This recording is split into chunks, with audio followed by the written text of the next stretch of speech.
হাসলেও মরতে হবে, কাঁদলেও মরতে হবে, সুখেও মরতে হবে, দুঃখেও মরতে হবে। রাজপ্রাসাদ আর অট্টালিকার মানুষটাও মরে যাবে, জীর্ণ কুঠিরে যে লোক থাকে, হ্যাঁ, সেই লোকটাকেও মরতে হবে। জীবনে কোনোদিন দুঃখ দেখে নাই যে সেও মরে যাবে, জীবনে কোনোদিন সুখ দেখে নাই যে সেও মরে যাবে, সব মরে যাবে। এটাই সত্য, এটাই বাস্তবতা। অতএব মৃত্যু এক অনিবার্য বাস্তবতা, এটা গ্রহণ করতেই হবে। এটা যদি আমরা মনে রাখি আমাদের জীবন অনেক সুন্দর হবে, অনেক সুন্দর হবে। রাসূলুল্লাহ সাল্লাল্লাহু আলাইহি ওয়াসাল্লাম বলছেন, আকসিরু যিকরা হাদিমিল লাযযাত ইয়ানি আল মাউত। আল্লাহর নবী বলেন, আমার উম্মত তোমরা বেশি বেশি ওই জিনিসটা স্মরণ করো যে জিনিস তোমাদের সমস্ত স্বাদ, আনন্দ, আহ্লাদ চিরতরে মিটায়, তোমারে চির স্তব্ধ করে। জলজ্জান্ত মানুষটা আমাদের সামনে হাঁটতো, চলতো, উঠতো, বসতো, ঘুরতো, ফিরতো, হ্যাঁ, সেই মানুষটা মনে করেন আমার চোখের সামনে নাই, তার লাশ আমার সামনে, আহা সেই লোকটা স্তব্ধ।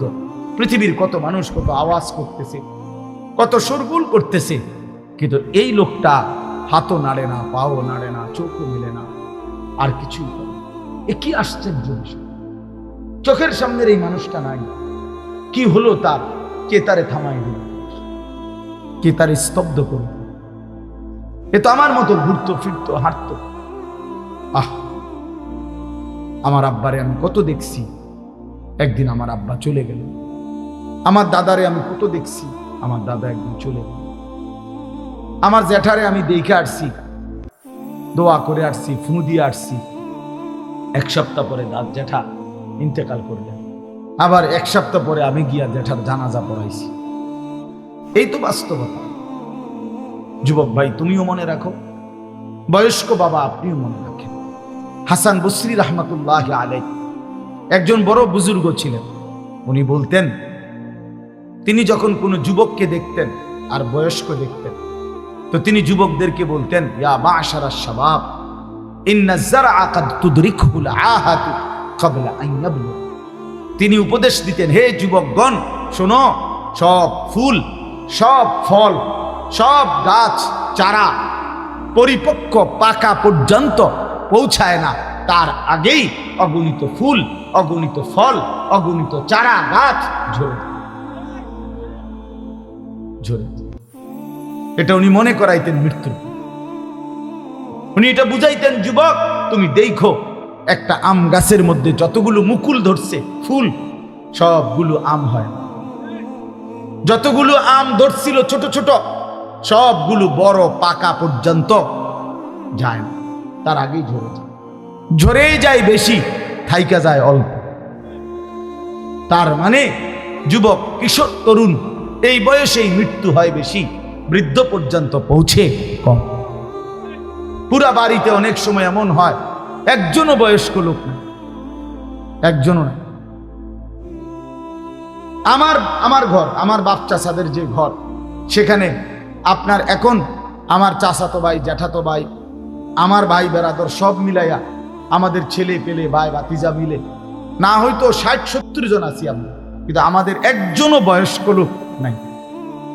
আমার দাদাও নাই, দাদিও নাই, জ্যাঠাও নাই, চাচাও নাই, আমার আব্বাও নাই, কেউ নেই। তাইলে কেন এমন হয়?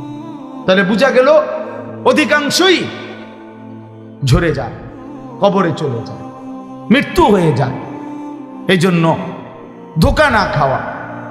আরেকটা হলো, বয়স্ক লোককে দেখলে উনি বলতেন, হাসান বসরি রহমতুল্লাহ আলাইহি, ইয়া মা'শারা শুয়ুখ, হে বৃদ্ধগণ। উনি তাদেরকে জিজ্ঞাসা করতেন যে মা ইউনতাজারু বিসসারআই ইযা বালাগা, যখন কোনো ফসল পাইকা যায় তখন আর বাকি থাকে কি? কি বাকি থাকে? কাটা। কথা বলে না, কি বাকি থাকে?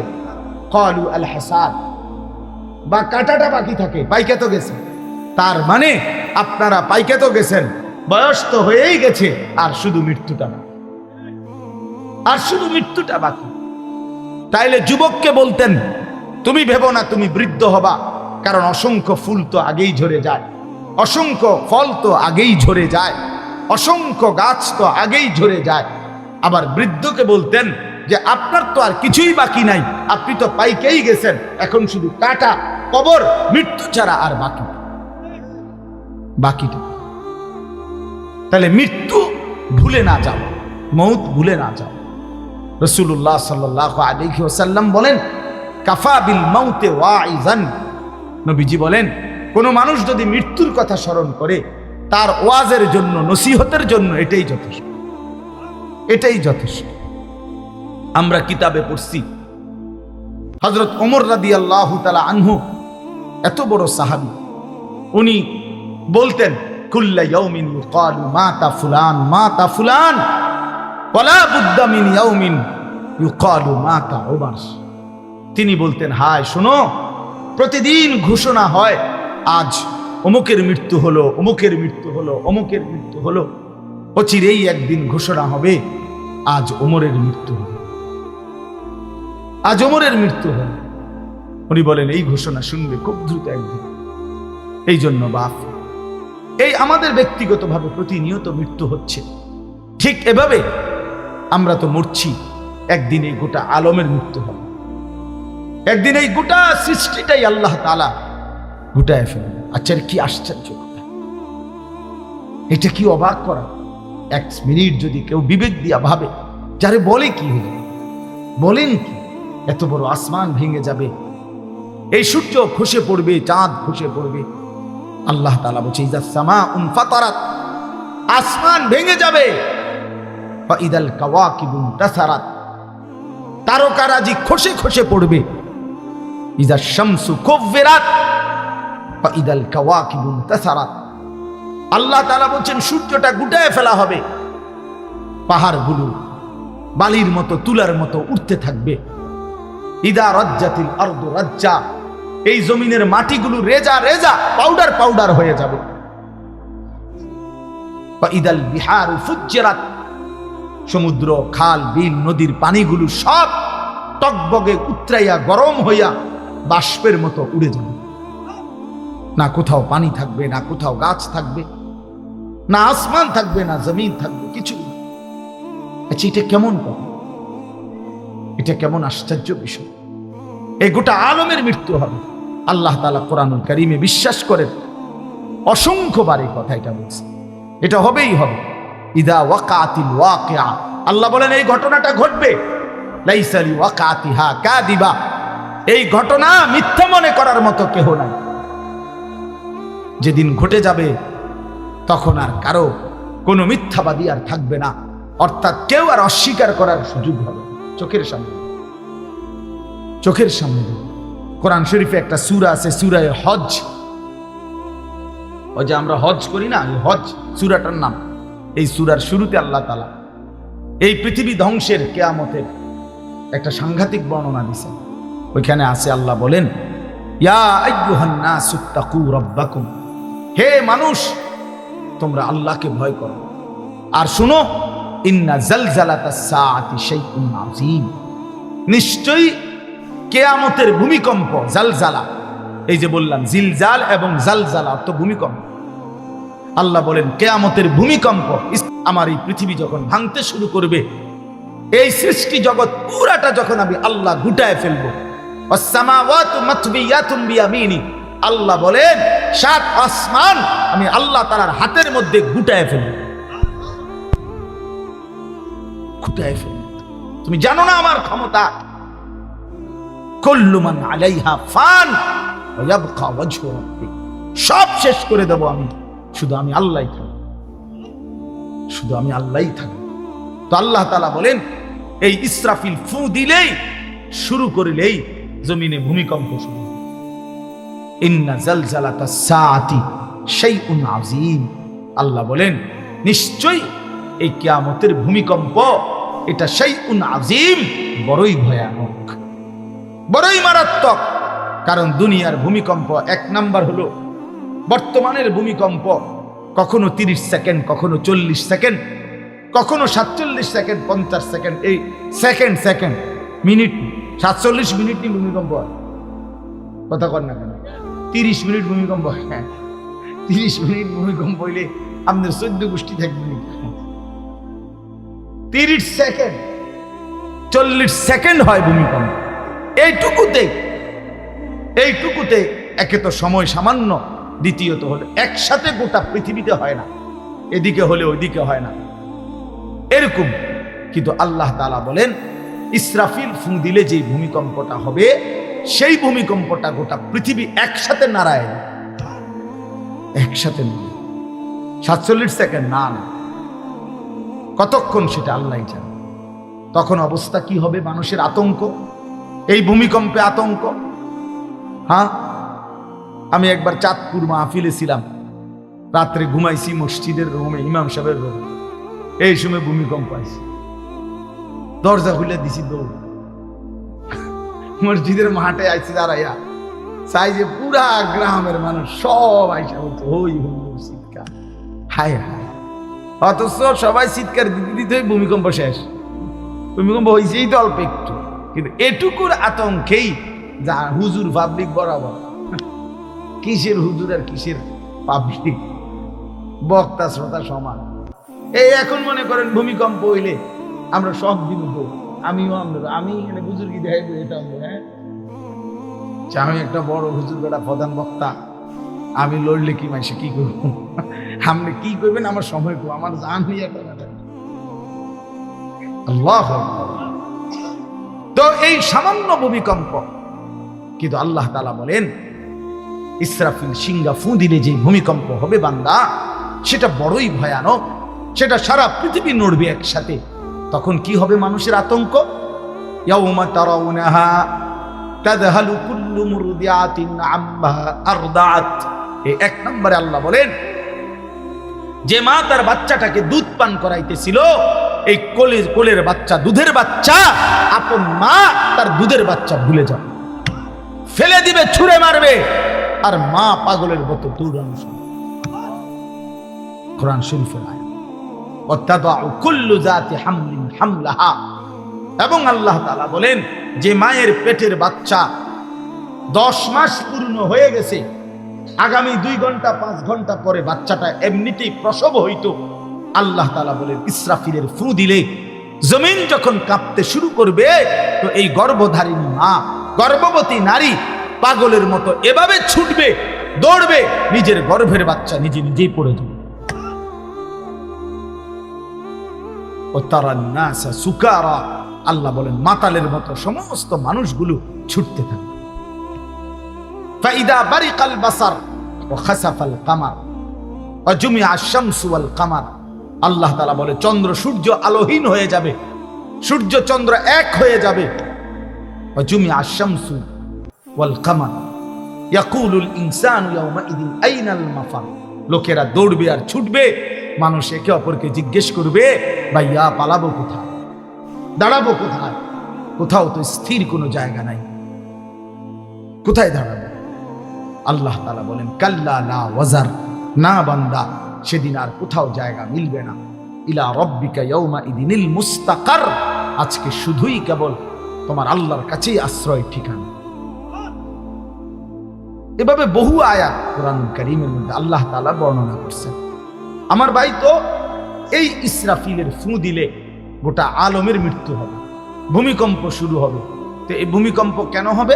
এই কাঁপতে কাঁপতে সমস্ত কিছু ভাঙ্গা একসাথে, এই সব কিছু আল্লাহর সৃষ্টি, সমস্ত কিছুই জমিনের তলদেশে চলে যাবে। জমিন তখন খালি ফাঁকা, জমিনে তখন কিচ্ছু নাই, কিচ্ছু, একটা সুতা মাটির উপরে থাকে। এই প্রথমবার ইসরাফিল ফুঁ দিলে সমস্ত কায়নাত, ইনসান, জিন, আল্লাহর সমস্ত সৃষ্টি মাখলুকাত সব জমিনের তলদেশে চলে যায়। মানুষ ও জিন ও অর্থ সম্পদ, স্বর্ণ রৌপ্য, মণি মুক্তা, হীরা জহরত, সব সব সব একটা কাগজের অস্তিত্ব, সব কিছু, গোটা জমিন ফাঁকা। এভাবে কতদিন আল্লাহ জানে, কতদিন আল্লাহ জানে। হ্যাঁ মা ভাই, এরপরে একটা নির্দিষ্ট সময় পরে আবার আল্লাহ তাআলা ইসরাফিলকে জীবিত করবেন, করে আবার আল্লাহ তাআলা দ্বিতীয়বারের মতো ফুঁ দিতে বলবেন। এই দুই ফুঁয়ের মাঝখানে কতদিন? নবী সাল্লাল্লাহু আলাইহি সাল্লামের এক হাদিসের মধ্যে বলছে 40 সাহাবীরা ব্যাখ্যা করছেন মুহাদ্দিসিন, সেই 40টা হতে পারে 40,000 বছর। 40,000। এই জন্য বাপ একটা কথা হলো, সর্বশেষ যেই লোকটা কবরে যাবে, শেষ যেই ব্যক্তি মরবে পৃথিবীতে, হতে পারে তাকেও শুধু কবরেই থাকতে হবে 40,000 বছর। 40,000 বছর। এরপরে তো আখিরাত। এই 40,000 বছর যদি কবরে আযাব হয়, 40,000 বছর যদি কবরে আযাব হয় ভাই, তখন কি হবে? এবার ভেবে দেখেন, এখন যারা কবরে যাচ্ছে, হ্যাঁ, নূহ আলাইহিস সালামের জামানায় যারা মারা গেছে, ইব্রাহিম আলাইহিস সালামের জামানায় যারা মারা গেছে, নবীজি সাল্লাল্লাহু আলাইহি সাল্লাম তো 1,500 বছর আগে ইন্তেকাল করছেন, 1450 বছর আগে। তো ওই সময় যারা মারা গেছে তারা কবরে পড়ে আছে আজকে 1,500 বছর, 1,500 বছর, 1500 বছর। তাহলে নূহ আলাইহিস সালামের জাতি কত বছর থেকে পড়ে আছে? কোথায় নূহ নবী, কোথায় আমাদের নবী? কত ব্যবধান! এই জন্য বাপ, শুধুমাত্র কবরের বিষয়টাই তো সাংঘাতিক, আখিরাত তো শেষ ব্যক্তিটাও যদি কবরে থাকতে হয় 40,000 বছর, তো এখনকার মানুষগুলো আছে কত কাল? এই যার কবরে আযাব হচ্ছে, আহা বাপ, সে কি পরিমাণ কষ্ট হচ্ছে ভাই ভাই। কবরবাসীদের রুহের মাগফিরাত, আরে ভাইয়া একবার চোখ বন্ধ করে 1 সেকেন্ড ভাবেন, আজ আমরা যাদের রুহের মাগফিরাত কামনা করলাম, এই 20 বছরের ব্যবধানে, 30 বছরের ব্যবধানে, 10 বছরের ব্যবধানে, 50 বছরের ব্যবধানে, আবার এর পরের লোকেরা আমাদের রুহের মাগফিরাত কামনা করে। এটা কি পরিমাণ বাস্তবতা, কি পরিমাণ বাস্তব! এটাকে অস্বীকার করার, না বুঝার কিছুই নাই, মৃত্যুকে না বুঝার কিছুই নেই। কারণ এত বেশি জলজ্জান্ত আল্লাহ তাআলা এটা আমাদের সামনে দেখাইছেন, এত মানুষের মৃত্যু আল্লাহ আমাদের সামনে দেখাইছেন, এটাকে অস্বীকার করার, না বুঝার কিছুই নেই। তো চলেন, এরপরে আল্লাহ তাআলা ইসরাফিলকে আবার জীবিত করবেন। জীবিত করে আল্লাহ তাআলা ইসরাফিল আলাইহিস সালামকে বলবেন, ইসরাফিল আবার তুমি সিংহায় ফু দাও। এইবার যখন সিংহায় ফু দিবে, তখন ইসরাফিল আলাইহিস সালামের এই দ্বিতীয় ফুতে আবার ভূমিকম্প শুরু। আবার কি শুরু হবে? ও মাঝখানে ভাই, ওই ছেলে অপদার্থ, কথা বলো না, হাসাহাসি করো না, কারো কথা বাকি থাকলে, দুষ্টামি বাকি থাকলে উঠে চলে যাও, বাহিরে আলাদা জায়গা আছে। গাফেল সন্তান কোনো কিছুতেই যাকে কোনো আসর করে। আহা, আপনারা জানেন না, আপনাদের এক এক ছেলের অবস্থা হলো কলিজাটা পাথর হয়ে গেছে, কোন কিছুই তার কলিজা নাড়ায়। এত শক্ত জানোয়ার যে খোদার 365 দিনে কোনো দিন ফজরের নামাজ পড়ে না, একদিনও না। মানুষের বাচ্চা এত বড় জানোয়ার হয় কেন? আরে তুই কোন মানুষের বাচ্চা? তুই কোন মার দুধ খাইলি? নাফরমান! কেমনে মানুষ কি ধরনের? একদিনও নামাজ, ছি ছি ছি ছি ছি! মুসলমানের বাচ্চা এত বড় জানোয়ার হয় কেন? কোন দিন নামাজ পড়ে 6 মাসে 9 মাসে কোন দিন বলতে পারবে না নাফরমান।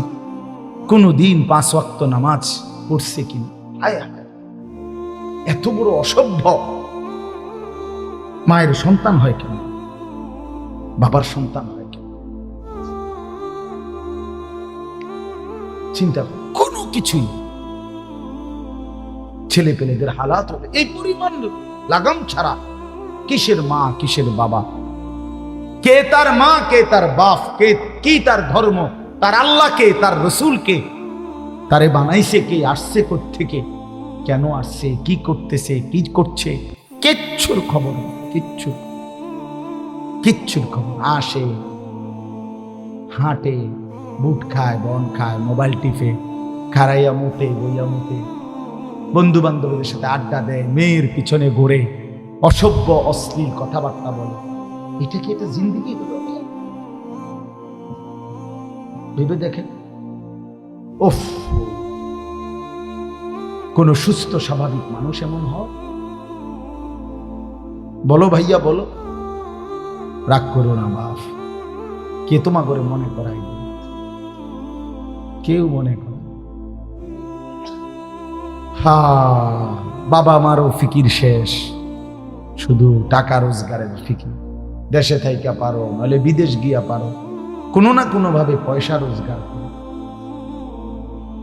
টাকা রোজগার করলে মা বাপ খুশি, টাকা রোজগার না করলে না অখুশি। খালাস। এরপরে ইমান আছে কিনা, ইসলাম আছে কিনা, নামাজ আছে কিনা, কোরআন আছে কিনা, আল্লাহ চেনে কিনা, হালাল হারাম কিনা, জায়েজ না জায়েজ না, এত কিছু আমার বলে। ফুতেরে জিগায়ও না যে ফুত কামাই যে করতেছ, কি হালাল কামাই করো না না, এত কিছুর দরকার। টাকা দিতেছে, খাইতেছে, ঘুমাইতেছে, বিল্ডিং করতে আসে, জমি কিনতে আসে, আপেল মালটা করতেছে।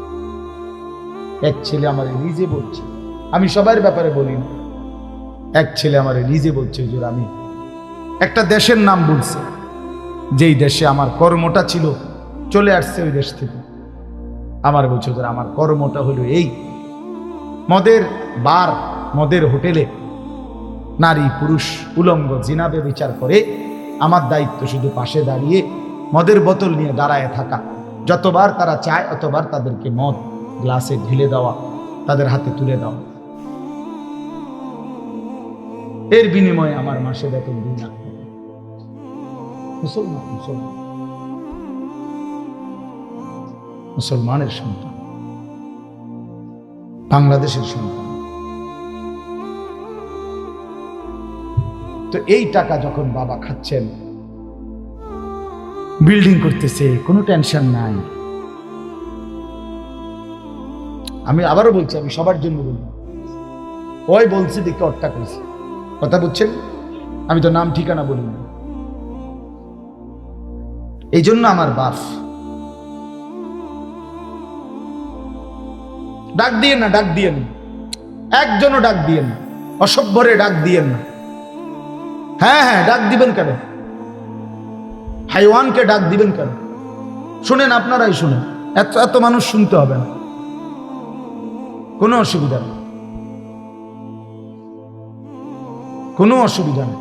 আমি তো এটাই বুঝাইতে চাইতেছি, প্রত্যেকটা মানুষ আজকে মুসলমান, আমরা ঘর দেখায়, ফার্নিচার দেখায়, বিল্ডিং দেখায়, শুধু দোয়া করেন, ঘরটা করছি, শুধু দোয়া করেন। কিতা দোয়া করতে হবে না, কিতা দোয়া করতে, বিল্ডিং এর দোয়া কিতা, আবার ইট বালুর লেগে দোয়া করে লাভ কি বেড়া? হুজুর মোটরসাইকেল কিনছি, কিন্তু দোয়া করে কিতা দোয়া করতো, কি মোটরসাইকেলের দোয়া কিতা? আজীব লাগে না? বাস্তব এগুলো ছাদ ডালাই দিন দোয়া করে, ছাদ ডালাই দোয়া। হ্যাঁ, ওটা ছাদ ডালাই করে, ওটার ফুতে মোবাইলে অশ্লীল উলঙ্গ ছবি দেয়। ওটার সন্তান উনি দাঁড়াইয়া রয়েছে মিস্ত্রির সামনে, ওনার গাম বাইয়া বাইয়া পড়তেছে ছাদ ডালাইয়ের দিন, আর অসভ্য জানোয়ার সন্তান বন্ধুদের সাথে উলঙ্গ ছবি দেখতেছে। ওই জানোয়ারের জন্য উনি ছাদ ডালাই, ওই হাইওয়ানের জন্য উনি ঘর করে দিয়ে যেতেছে। উনি কবরে জায়গা ঘর করে দিয়ে গেছে, এর জন্য ঘর করলেন? ছি ছি ছি ছি। আমার দেওয়া ঘরে আমার কষ্টের কমাইয়ে এখানে বসে বসে রঙিন ছবি দেখবে, উলঙ্গ দৃশ্য দেখবে ঘরে শুয়া শুয়া সারা রাত। এর জন্যই আমার জীবনের এই অর্জন, এই ছিল আমার উপার্জনের উদ্দেশ্য। আহ, কতবার বললে বুঝবেন, কেমনে বললে বুঝবেন, কারে বললে বুঝবেন? আল্লাহ মাফ করে দেন। চলেন বাপ, তো বলতেছিলাম আল্লাহ তাআলা ইসরাফিল আলাইহিস সালামকে বলবেন আবার ফু দাও। তো তিনি দ্বিতীয়বারের মতো ফু দিলে জমিন আবার ভূমিকম্প শুরু হয়। এই ভূমিকম্পে জমিন কাঁপতে কাঁপতে এইবার জমিনের তলদেশে ওই প্রথমবার ফু দেওয়াতে ভূমিকম্প কাঁপতে কাঁপতে সব উপরে যা ছিল সব নিচে চলে গেছে। মনে আসেনি এটা কিছু? তাহলে উপরটা কি ফাঁকা। এইবার নিচে যা ছিল সব উপরে চলে আসবে। এই আসলেই এটা হাসরের মাঠ। সমস্ত নিচের জিনিস যা কিছু একেবারে মানুষ, গরু, ছাগল, হাঁস, মুরগা, জিন, ইনসান, ঘর দুয়ার, বাজার, ব্যবসা, দোকান, টাকা, হীরা জহরত, মণি মুক্তা, টাকা পয়সা, অর্থবিত্ত সব সোজা কথা জমিনের তলদেশের সব কিছু জমিনের উপরে উঠে আসবে। এই উঠে আসলেই এইটা হাসরের মাঠ। এইটা এই হাসরের মাঠ কোনটা জানেন? এই যেখানে বসে আছেন এখন, এটাই হাসরের মাঠ। এই জমিনের উপরেই হাসরের মাঠ। বাকি শুধু আল্লাহ কোরআন বলছে ইদাল আরদু মুদ্দাত, আমি আল্লাহ জমিনটাকে টেনে আরো লম্বা করে দেব, আরো বড় করে দিব, প্রশস্ত করে দেব। কারণ ওই যে পিছের মানুষ খারাপ লাগবে না? মানুষ তো দাঁড়াইব সেই আদম আলাইহিস সালাম থেকে নিয়া, তো মানুষ বেশি না? মানুষ, গরু, ছাগল, হাঁস, মুরগা, জিন, ভূত সব খারাপ না? সব দাঁড়াবে। এই জন্য আল্লাহ তাআলা বলেন জমিন আমি প্রশস্ত টেনে দিব, লম্বা করে দিব, এতটুকু। বাকি এটাই হাসর, এটাই হাসর। এই কথাটাই এখানে আল্লাহ তাআলা উল্লেখ করছে। ইদা জুলজিলাতিল আরদু জিলজালাহা, যখন দ্বিতীয়বারের মতো ইসরাফিলের ফু দিলে জমিনের ভূমিকম্প শুরু হবে। ওয়া আখরাজাতিল আরদু আসকালাহা, আল্লাহ তাআলা বলেন তখন জমিন তার তলদেশে যা ছিল সমস্ত জমিনের তলদেশে, এগুলো এতদিন জমিনের বোঝা ছিল, বোঝা মানে মাটির নিচে, এগুলো সে মনে যেন ফুজা কান্দে লুছে। এবার ওয়া আখরাজাতিল আরদু আসকালাহা, জমিন তার বোঝা মানে জমিনের তলদেশে যা ছিল সে এবার তা জমিনের উপরে উঠায়, উপরে উঠায়। এরপরে আশ্চর্য কথা শুনেন, এর পরের কথাটার জন্য রাসূলুল্লাহ সাল্লাল্লাহু আলাইহি সাল্লাম হাদিসে বলছেন, এই ভাই শুনেন, ছেলেরা তোমরাও শোনো। নবী সাল্লাল্লাহু আলাইহি সাল্লাম বলেন এই জমিনের তলদেশ থেকে যখন সবকিছু উপরে উঠে আসবে তখন অর্থ সম্পদ, হীরা জহরত, মণি মুক্তা, স্বর্ণ রৌপ্য এগুলো স্তূপ আকারে উঠে আসবে জমিনের উপরে, মানে হাসরের মাঠে। তো নবীজি একেবারে স্পষ্ট হাদিস, নবীজি সাল্লাল্লাহু আলাইহি সাল্লাম বলেন তখন এই স্বর্ণ রৌপ্য, টাকা পয়সা, হীরা জহরত এগুলো, এই অর্থ সম্পদগুলো আল্লাহর কুদরতে কথা বলবে। স্বর্ণের টুকরা কথা বলবে, কথা বলবে, রৌপ্যের টুকরা কথা বলবে, এগুলো কথা বলবে। কথা কি বলবে? এগুলো তখন ওই নাফরমান মানুষগুলোকে ডাক দিবে, ডাক দিবে, আইয়ুহাস সারিক, হে চোর, এদিকে এই সম্পদের জন্য চুরি করেছিলে, আজ যা দরকার না। আইয়ুহাল কাতি, হে ডাকাত, এদিকে এদিকে আসো, এই সম্পদের জন্য ডাকাতি করছি, আজ নাও। হে আত্মীয়তার, আইয়ুহাল কাত, আইয়ুহাল কাতি, আত্মীয়তার সম্পর্ক ছিন্নকারী ব্যক্তি আসো।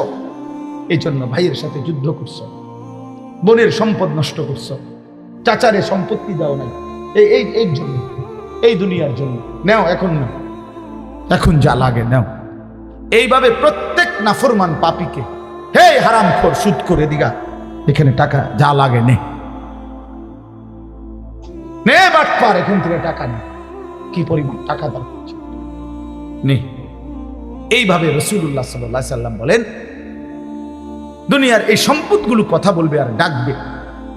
ডাকলে মানুষ, আচ্ছা এটা তখন কেরম লাগবে? কথা বোঝেন নাই? এটি যখন কথা বলবে, ডাকাডাকি করবে, মানুষ কি বলবে? লোকেরা তো সবাই দাঁড়াইছে, মানুষও তো দাঁড়াইছে, তারারই তো ডাকতেছে, তো তারা কি বলবে? ওয়াকালাল ইনসানু মা লাহা, আল্লাহ নিজেই বলতেছে, লোকেরা তখন মানুষগুলো বলবে মা লাহা, এটা কি হলো? আরে এটা কি কারবার? এগুলো কথা বলে কেমনে? এগুলো কি কয়? এরা আমারে চিনলো কেমনে? আমি যে সিটার, আমি বাটফারে চিন্না লাইলো ইন্নার গিনা একেবারে পুরা ধরা, অনবিচার আচার কিছুই শুরু হয়েছে না, এখনই বেজ্জুতি, বাকিটা তো অবস্থা খারাপ। মানে অর্থাৎ মানুষগুলো অবাক হয়ে বলবে মা লাহা, কি হলো জমিনে, কি হলো এগুলোর? এরা এমন করছে কেন? এরা কথা বলছে কেন? আল্লাহ বলেন ইয়াউমাইদিন তুহাদ্দিসু আখবারাহা। আল্লাহ তাআলা বলেন, বান্দা হে কি দেখছো হবে? এই মাত্র দেখলা স্বর্ণ রৌপ্য টাকা পয়সা কথা বলে, এখনে না দেখবা আসল খেলাটা। ইয়াউমাইদিন তুহাদ্দিসু আখবারাহা। আল্লাহ বলেন এখন দেখবা সরাসরি এই হাসরের মাঠে তোমার সামনে, তোমার পায়ের নিচের জমিন, তোমার পুরা জিন্দেগীর কথা, তোমার যত তথ্য, ভালো কিংবা মন্দ, নেক কিংবা গুনাহ, তোমার সমস্ত কিছু রাতের কিংবা দিনের, একাকী কিংবা প্রকাশ্যের, গোপন কিংবা আড়ালের, আল্লাহর কসম জমিন সবটা এখন তোমার সামনে বলে দিবে। ইয়াউমাইদিন তুহাদ্দিসু আখবারাহা। রব্বুল আলামিন বলেন জমিন সবটা কথা বলে দিবে, ভালোটাও মন্দটাও, আলোটাও অন্ধকারটাও, একাকীও অন্ধকারেও, প্রকাশ্যেও, সবার মাঝেও সব বলে দিবে। রাতের চুরি বলে দিবে, রাতের তাহাজ্জুদটাও বলে দিবে, মদের আড্ডার কথাও বলে দিবে, জুয়ার আড্ডার কথাও বলে দিবে। সারা রাত যুবক উলঙ্গ ছবি দেখেছ, আল্লাহর কসম সেটাও বলবে। যে যুবক মালিকের সেজদা দিয়েছে সেটাও বলবে। তাহাজ্জুদ শোনাবে, আবার সবার সাথে যে জামাতে নামাজ পড়েছে এটাও বলবে, সব কিছু বলে দিবে। আল্লাহ বলেন যদি মানুষ ভাবতে চাও জমিন কিভাবে কথা বলে, স্বর্ণরৌপ্য কিভাবে কথা বলে, আল্লাহ বলেন বিআন্না রাব্বাকা আওহা লাহা। আল্লাহ তাআলা আদেশ করেছেন বলেই কথা বলে। আল্লাহ বললে, হুকুম করিলে আল্লাহর গোটা কায়নাত, গোটা সৃষ্টি জগৎটাই কথা বলে। ওয়াশাহিদা আলাইহিম সামউহুম ওয়া আবসারুহুম ওয়া জুলুদুহুম বিমা কানু ইয়ামালুন। আল্লাহ বলে হাসরের ময়দানে বান্দা, তোমার কান, তোমার চোখ, তোমার সারা দেহের চামড়া, জুলুদুহুম, তোমার সারা দেহের চামড়া হাসরের ময়দানে তোমার পুরা জিন্দেগীর কর্মকাণ্ড বলে দিবে। চামড়াগুলো বলবে, চামড়া মানুষের শাহওয়াত চামড়া। এই জন্য সমস্ত যৌনতার ঘটনা, অসভ্যতার ঘটনা শরীরের চামড়া বলে দিবে। মানুষের শাহওয়াত চামড়া। কথা বুঝছেন কি? হ্যাঁ, চরমে চামড়ার মধ্যে শাহওয়াত, কামনা, বাসনা, যৌন চাহিদা। এই জন্য যত লোক দেখবেন বিভিন্ন হসপিটালে, যত ডাক্তার চর্মরোগের ডাক্তার, তত লোক যৌন রোগেরও ডাক্তার। হ্যাঁ, চর্ম ও যৌন রোগ বিশেষজ্ঞ, এটা একই বিষয়, একই সাপ্তাহ। চামড়া মানে আল্লাহ তাআলা বলেন তোমার চামড়া বলে দিবে কত রাত, কত দিন নারীর প্রতি অবৈধ আগ্রহ, অস্থিরতার, বেহায়াপনার, অসভ্যতা করেছিলে।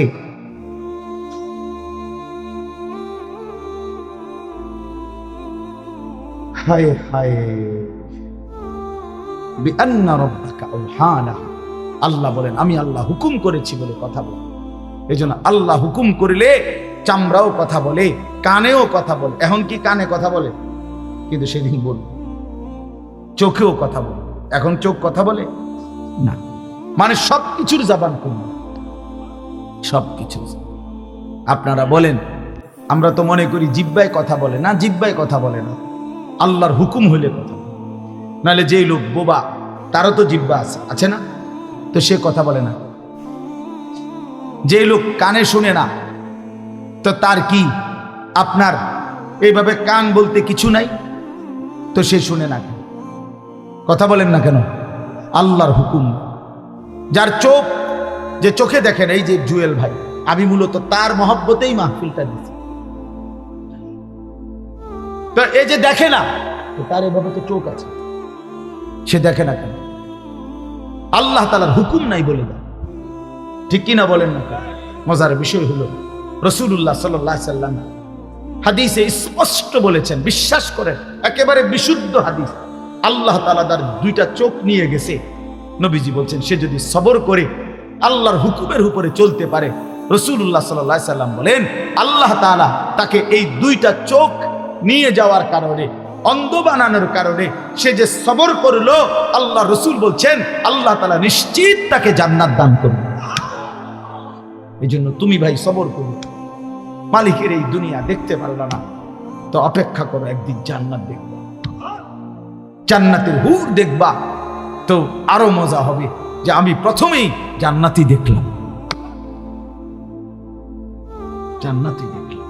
যা মালিক, দুনিয়া দেখলাম না তোমার, তুমি আমারে জান্নাত দেখাই। আল্লাহ তৌফিক দান।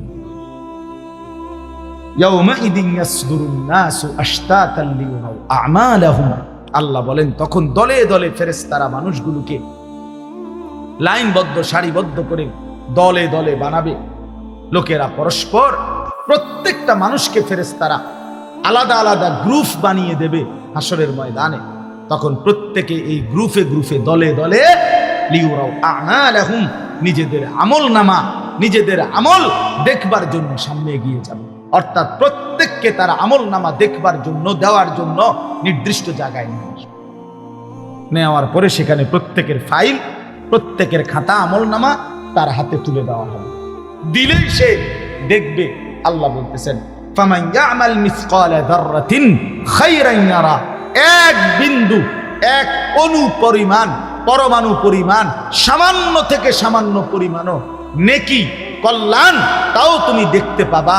ওমান ইয়ামাল মিসকালা যাররাতিন শাররান ইয়ারা, বিন্দু থেকে বিন্দু মন্দ যা করেছিলে তাও তুমি দেখতে পাবে।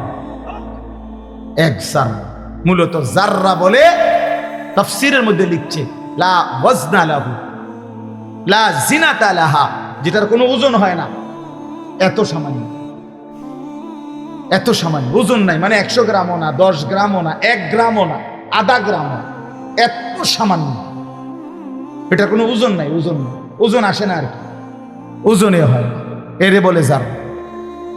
তাফসীরের মধ্যে লিখছে কোন ব্যক্তি, হযরত আব্দুল্লাহ ইবনে আব্বাস বলেন, কোন ব্যক্তি যদি মাটিতে এমনি হাত মারে, মানে হাত লাগাই আবার উঠাই লাইছে, তখন এই যে বালুগুলো লাগছে, এই বালু যেগুলো হাত থেকে ঝরে পড়ে কণা, এগুলো তার চাইতে সামান্য এক জাররা।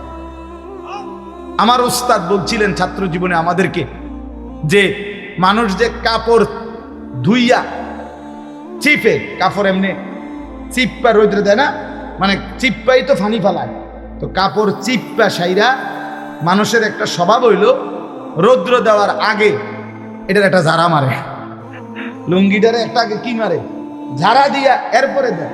এই যে লুঙ্গিটা ঝাড়া দিলে যে ছোট্ট ছোট্ট পানির ফোঁটা ছিটকাইয়া পড়ে, এই ফোঁটা এগুলো পিচ্ছি পিচ্ছি, এগুলো এক একটা ঝাড়া, অথবা তার চাইতে ছোট, এটার ওজন আসবে না, এটা 1 গ্রামও হবে না, আধা গ্রামও হবে না। এই সামান্য ভালোটাও তুমি দেখবা, মন্দটাও দেখবা। কেমনে আড়াল করবেন ভাই? নিজেকে আড়াল করবেন কেমনে বাপ? যুবক তুমি কেমনে আড়াল করবা? কোরআন শরীফে আছে, আল্লাহ বলেন ইয়াউমা তুবলাস সারাইর, তোমার অন্তরের গোপন বিষয়গুলো যেগুলো কেউ শুনে নাই, তুমিও বলো নাই, শুধু মনে মনে কল্পনা করছিলা ভালো কিংবা অসৎ, সেগুলো হাসরের ময়দানে তোমার সামনে খুলে দেবে।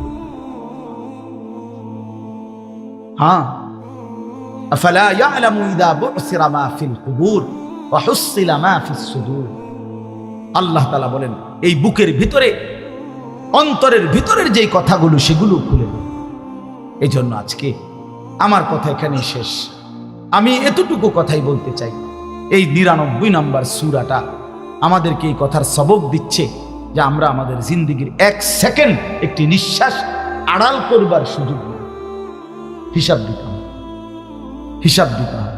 1 মিনিট, 1 সেকেন্ড, 1 পলক, 1 লম্হা, 1 মুহূর্ত আমাদের আড়াল করবার সুযোগ নাই ভাই। ভালোটার প্রতিদানও নিতে হবে, মন্দটারও প্রতিদান নিতে হবে। তাইলে কেন জীবন নষ্ট করব, কেন হায়াত নষ্ট করব?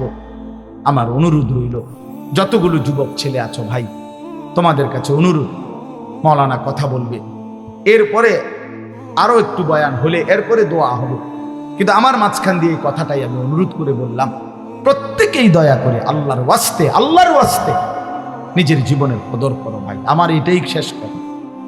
যুবক ছেলেরা, তুমি আমার সাথে এখন যাইবা না, আমিও তোমার সাথে যাব না। এই দুনিয়াও যেমন আমি আলাদা চলে যাচ্ছি, আপনারাও আলাদা চলে যাবেন, কিন্তু বাস্তব কথা হলো আমি আপনি প্রত্যেকে আলাদা আলাদা কবরে আখেরাতে আল্লাহর সামনে মুখোমুখি হতে হবে। এজন্য হাত জোর করে অনুরোধ করছি ভাই, নিজেরে নষ্ট করে না। একটা ছেলেও যদি বুঝো, আমার অনুরোধ রইল তোমার প্রতি, তুমি নষ্ট হইও না, চরিত্রহীন হইও না, তুমি হায়াতটা শেষ করে দিও, কষ্ট পাইব। এই নারী ছবি, অশ্লীল দৃশ্য, উলঙ্গপনা, বেহায়াপনা, এই জেনা ব্যভিচারের দৃশ্য, এগুলো দেখো না। চেষ্টা করো 5 ওয়াক্ত নামাজ পড়তে, 5 ওয়াক্ত নামাজ পড়তে হিম্মত করলে পারবা ভাই। পেশাব পায়খানার পরে টয়লেট পেপার ব্যবহার করো, পানি ব্যবহার করো, দেখবা শরীর পবিত্র থাকলে আল্লাহর ইবাদত করতেও মন চায়। মূলত মানুষ অনেকের যাদের নামাজ ছুটে যায়, তাদের একটা বড় কারণ হলো তার শরীর অপবিত্র, শরীর নাপাক। আর নাপাক দেখে নেক কাজের তামান্না, আগ্রহ জাগে না। এই জন্য ওই যে পেশাব করে পানি নেয় না, টয়লেট পেপার ব্যবহার করে না, এই অসভ্য এই কারণে নামাজ পড়তে চায়। বাস্তব কথা, এর তখন আর হায়া লজ্জা থাকে না। এই জন্য সবাই মিলে ইনশাআল্লাহ নামাজ পড়ো, নিজেদের স্ত্রী, কন্যা, বোনকে পর্দা পশিদায় রাখতে চেষ্টা করেন। যে মেয়েটার পর্দা নাই, যে মহিলার পর্দা নাই, বিশ্বাস করেন যে তার নিজের ইজ্জত, নিজের কদর, নিজের সতীত্ব, নিজের পর্দার কদর বোঝে না। এটা কোনো নারী না, এটা কোনো মহিলা না, এটা প্লাস্টিক জাতীয় কিছু হইতে, এটা এক ধরনের প্লাস্টিক, এটা এক ধরনের অসভ্য। যে নারী বেপর্দা, যেই মেয়ে দুশ্চরিত্র, যেই মেয়ে চরিত্রহীন, যেই মেয়ে বেহায়ার মতো চলে, সে শুধু নিজের ক্ষতি করে না, সে একটি সমাজ নষ্ট করে, একটি মহল্লা শেষ করে। এই আগুন সারা মহল্লায় জ্বালায়া দেয়, তার রূপের যৌবনের আগুন জ্বালায়া অসংখ্য যুবকের জিন্দগি নষ্ট। এই জন্য ওই জানোয়ার মনে রাখতে হবে, ওই অসভ্য নারী যতগুলো ছেলে তাকে দেখে অবৈধ কামনা বাসনা করছিল, এই সমস্ত যুবকের সমপরিমাণ গুনাহ ওই অসভ্য মেয়ে, ওই নর্তকী, ওই ব্যভিচারিণী নারী তাকে ভোগ করতে হবে। এত সুধা না। এই জন্য বাবাদেরকে বলি, ছেলেদের দিকে কদর করেন, মেয়ের দিকে নজর দেন, স্ত্রীর দিকে নজর দেন। ওই খাট পালং দেখাইয়েন না, বিল্ডিং উল্ডিং দেখাইয়েন না, ইতান দেখাইয়া লাভ উঠতে লাইলে সবারই ঘুমাইয়া লাগে।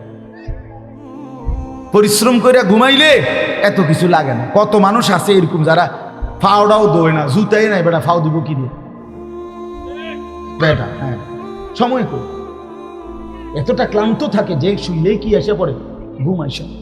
আল্লাহ আমাদের সবাইকে কদর করার তৌফিক দান করেন।